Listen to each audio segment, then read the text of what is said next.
Hello everyone and welcome back to Boulder Cove. This is episode 22 and today we're gonna do three things. We're gonna build a natural history museum, then we're gonna build a library with a very special park in the back, and then we're gonna do some work on the beachfront. So that should be very much exciting. Before we begin, remember that this series is as much as your series as it is mine, so if you have any suggestions on names, for example, for all these things, or any suggestions on what you want to see next, please let me know in the comment section below or something like that. And if you end up enjoying this video, then please consider leaving a like and subscribe for even more stuff like this. And if you want to get in touch, Twitter and Discord are the best places to do so. And they are all, of course, linked in the description. The first thing I did in this time lapse was basically removing everything that I said I was going to do in the last episode, because I did already place down a lot of fishing assets or fishing harbors from the Sunset Harbor DLC, because I wanted to use those. I am of course still gonna use them, but I decided to move them up the river. So they're going to be placed several places up there to make sort of that area look like a little bit more industrial, and have the beachfront or like the shorefront in front of the city look a lot nicer. So that was my idea. So the first thing that we're going to do is work on the Natural History Museum. The asset that I use for this is of course vanilla. I only use vanilla assets almost. And this one, I think it's called a government office or something like that. It's a unique building, and I think it's European. So I have a mod that allows you to use, European assets in a vanilla city, or maybe even just looks European. That's might be the case. I don't know, but it's a real nice looking building. It's very old. It like definitely looks very old, so that's why I went with that one. You could, imagine that one being one of the first buildings maybe to pop up here. Maybe it was even being used as something else before it was turned into a museum. That could be the case, like it used to be a government building of some sorts, and then was turned into a natural history museum. Now in the last episode I went ahead and downloaded some assets that I did say that I was going to do. One of them was ploppable asphalt, which is actually just a bunch of different kinds of assets, and also some walls that I actually had prior to the last episode. I just had it lying around, and I sort of went a little bit more crazy with those kinds of assets because I wanted to spend a little bit more time detailing this museum, because it's sort of a landmark, so it needs a little bit more detail. Not too much, but just want to make it look a little bit more unique, and I decided to do that by placing down these ploppable asphalts and sort of raising it up in several different levels, this entire building really. So you got an upper level, which is the building is situated on. You also got like a cafe there, and then you got, I won't call them levels almost, but it's two levels with basically going to be just bushes and trees, just to make it look a bit nicer. And then you got the bottom floor, which is actually just the plaza in front of the building and the roads. And I also went ahead and downloaded some stairs, a pack of stairs actually. They aren't functional, so people won't be walking up these.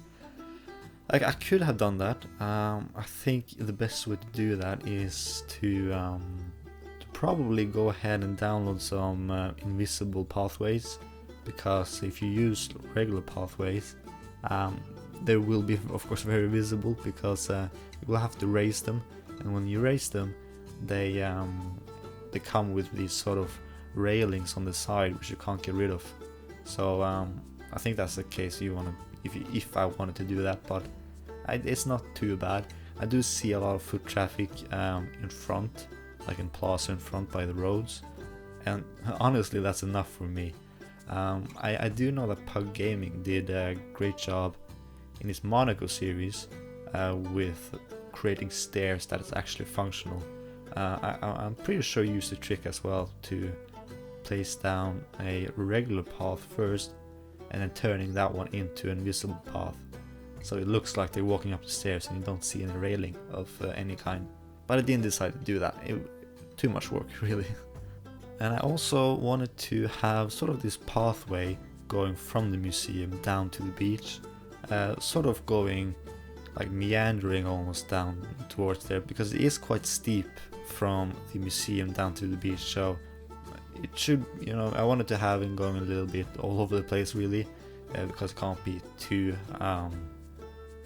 steep, the pathway. And at first I was sort of, I thought this doesn't look too good, honestly. But I did go ahead and use the networked walls again. Those walls are made by Lost Gecko, I believe, and sort of placed those around the pathway. And then I finished up by using some bushes and some trees that I have, and sort of like placing around and just sort of filling in the gaps that doesn't look too good. I also used the grass that came with another DLC. I can't really remember what DLC that was. It could have been Park Life, actually. But yeah, those are great to fill up a larger area with foliage that isn't too tall. So it fits perfectly in this one as well. And in front of the museum, as I mentioned, I decided to create sort of like an open plaza with taxi stands, cafes, some shops as well. Lots of benches, lots of trees, lots of bushes. There's sort of, I wanted it to be very open. And I wanted to be a lot of people around this area. And it sort of is at this moment. You don't have a lot of people living in the city right here. They're mostly tourists coming from other cities that we already have built, or other areas, or they're just tourists coming from outside the map. But once we get up a decent population in this area, and I'm also hoping to get a lot more bicyclists, more cyclists coming in, because I decided to go ahead and create sort of this bike path that sort of when I thought first it could go all the way like through the city, but then again I thought that is a little bit weird, because usually bike infrastructure is very much a modern thing, and it's usually a very much an afterthought in more old dense areas. And since this was also sort of an afterthought, it actually turned out pretty great, because it's not quite straightforward cycling around here, or cycling from one end of the city to the other. You have to sort of go different kinds of places to go to different kinds of designated cycling paths. But definitely in this area, it got a cool little path going straight to it, which I do like. And I decided to make it a little bit more safer by adding some fences around the path to sort of make sure that no one gets into the way of cyclists, because cyclists tend to go pretty fast, and not everyone's reckless, but someone are, and you can get really hurt even though if a cyclist hits you. So I decided to be extra safe here and place down this fence around the bike path. Now the next thing that we're going to be working on is this library that I placed down on the other side of the road. This whole area is actually quite cool. It's a library here, and then there's the museum on the other side. A bunch of shops. You also got the zoo and the beach and the entire park that we did last time. So it's really unique and nice area. And I decided to make it even more unique by creating this park in the background.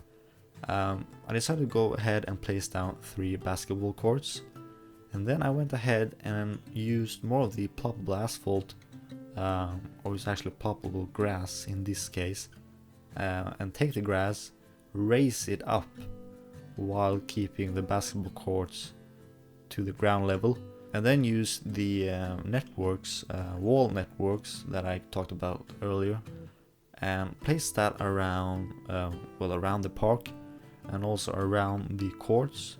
So it sort of is a raised up park with lowered